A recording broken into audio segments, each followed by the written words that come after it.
Hi guys, sorry I had to split that video up into two different sections. I had something weird happening on my end and had to stop the video for a second.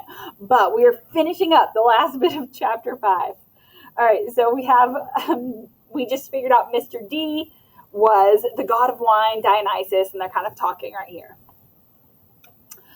Let's see. You're a god? Yes, child. A god. You. He turned to look at me straight on, and I saw a kind of purplish fire in his eyes, a hint that this whiny, plump little man was only showing me the tiniest bit of his true nature. I saw visions of grapevines choking unbelievers to death, drunken warriors insane with battle lust, sailors screaming as their hands turned to flippers, their faces elongating into dolphin snouts. I knew that if I pushed him, Mr. D would show me worse things. He would plant a disease in my brain that would leave me wearing a straitjacket in a rubber room for the rest of his life. Would you like to test me, child? He said quietly. No, sir. The fire died a little. He turned back to his card game. I believe I win. Not quite, Mr. D, Chiron said. He set down a straight, tallied the points and said, This game goes to me. I thought Mr. D was going to vaporize Chiron right out of his wheelchair, but he just sighed through his nose as if he were used to getting beaten by the Latin teacher. He got up and Grover rose too. I'm tired, Mr. D said. I believe I'll take a nap before the sing-along tonight. But first, Grover, we need to talk again about your less than perfect performance on this assignment. Grover's face beaded with sweat. Yes, sir. Mr. D turned to me. Cabin 11, Percy Jackson, and mind your manners. He swept into the farmhouse. Grover following miserably. Will Grover be okay? I asked Chiron. Chiron nodded, though he looked a bit troubled. Old Dionysus isn't really mad. He just hates his job. He's been grounded, I guess you would say, and can't stand waiting another century before he's allowed to go back to Olympus. Mount Olympus, I said? You're telling me there's really a palace there? Well, now there's Mount Olympus in Greece, and then there's the home of the gods, the convergence points of their powers, which did indeed used to be Mount Olympus. It's still called Mount Olympus out of respect to the old ways, but the palace moves, Percy, just as the gods do. You mean the Greek gods are here, like in America? Well, certainly, the gods move with the heart of the West. The what? Come now, Percy. What you call Western civilization?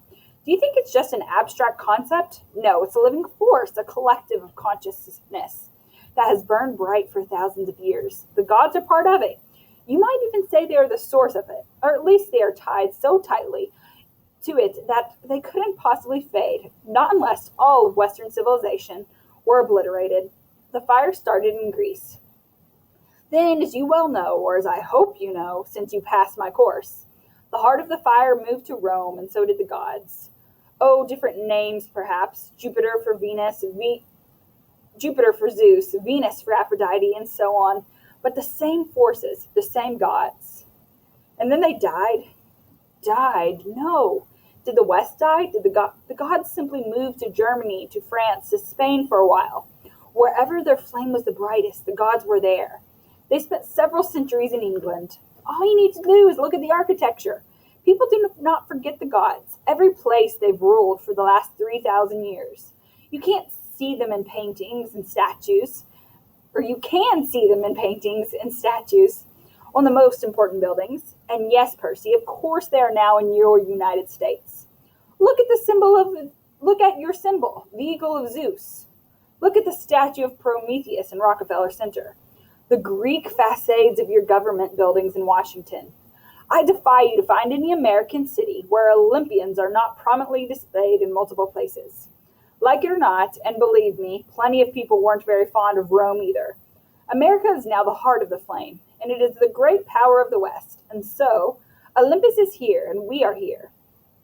It was all too much, especially for the fact that I seemed to be included in Chiron's we, as if we were part of some club. Who are you, Chiron? Who am I? Chiron smiled. He shifted his weight as if he were going to get up out of his wheelchair, but I knew that was impossible. He was paralyzed from the waist down. Who are you? He mused. Well, that's the question we all want answered, isn't it? But for now, we should get you a bunk in cabin 11. There will be new friends to meet and plenty of time for lessons tomorrow. Besides, there will be s'mores at the campfire tonight, and I simply adore chocolate. And then he did rise from his wheelchair, but there was something odd about the way he did it. His blankets fell away from his legs, but the legs didn't move. His waist kept getting longer, rising above his belt. At first, I thought he was wearing very long white velvet underwear, but as he kept rising out of the chair, taller than any man, I realized that the velvet underwear was not underwear. It was the front of an animal, muscle and sinew under the coarse white fur. And the wheelchair wasn't a chair. It was some kind of container, an enormous box on wheels, and it must have been magic because there's no way it could have held all of him. A leg came out, a long, knobby knee with huge polished hoof, then another front leg, then hindquarters, and then the box was empty, nothing but a metal shell with a couple of fake human legs attached. I stared at the horse who had just sprung from the wheelchair, a huge white stallion. But where its neck should be was the upper body of my Latin teacher, smoothly grafted to the horse's trunk. What a relief, the centaur said. I'd been cooped up in there so long. My fetlocks had fallen asleep. Now come, Percy Jackson. Let's meet the other campers. Oh gosh, so we just figured out Mr. Brunner / Chiron is a centaur. All right, guys, go ahead and head to your Google Classroom and answer your questions for today. Bye.